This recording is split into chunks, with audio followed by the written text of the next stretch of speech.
Jai Shri Krishna fellas, welcome to a new episode of MGTOW Red Pill series. A man is what he thinks. The great thing about MGTOW is that it allows you to be you, and it also allows you to see what others really think of you. So many of us have gotten caught up in the trap of trying to please others. It seems that no matter how hard we try, no matter how much we listen, and no matter how much we did, it was never enough. And the biggest issue that arose from this: we tied our own happiness to that of someone else. When you go MGTOW, you begin to see the world for what it really is, and this is often a bitter red pill to swallow. You see how disposable you are to women. You see what a utility you are to women. You see how others plot and scheme to extract things from you. You see that in past times, you have been nothing more than a glorified ATM machine, a glorified emotional tampon, and a glorified resource provider. You'll come to see that there are a lot of negative people in the world whose only wish is to take and take some more. They care not about giving, and while there are both givers and receivers, what good is a relationship if you are the only one invested and giving within it? Once you realize your own potential, begin to take steps to attain said potential, and then start seeing results towards your time need not be constrained in any way by lemming peasants seeking to use you to further their prospects. Remember, 'tis better to walk alone than to walk with company headed in the wrong direction. Guard your time carefully.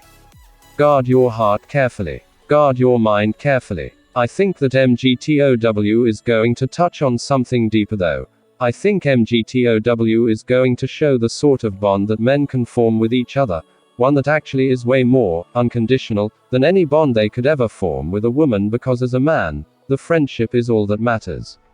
You don't care if your buddy is fat, lives in a basement, and doesn't have much money.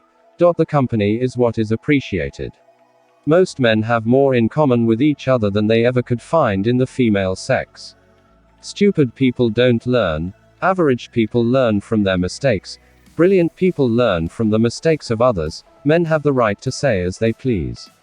The right to discuss whatever the fuck they want. To be who they want to be. Free from restrictions, as long as they aren't harming others. And free from the toxic shaming that we so often see from our families, society, and women. Women are so used to men pandering to them, to every whim, wish, and desire, that they have never had to deal with rejection or a lack of attention. You take what women covet so much, attention, and you turn it into something that actually benefits you. Now the choice is yours as far as what you turn it into, but so many men are caught in this never-ending trap of allowing their masculinity to depend on women, and this ends up being their Achilles heel. When a man takes his attention and puts it either internally or directs it towards something that adds value to his life, he is taking his most powerful resource, time, and using it to create, as opposed to having it destroyed by a time-sucking, money-sucking, resource-sucking creature.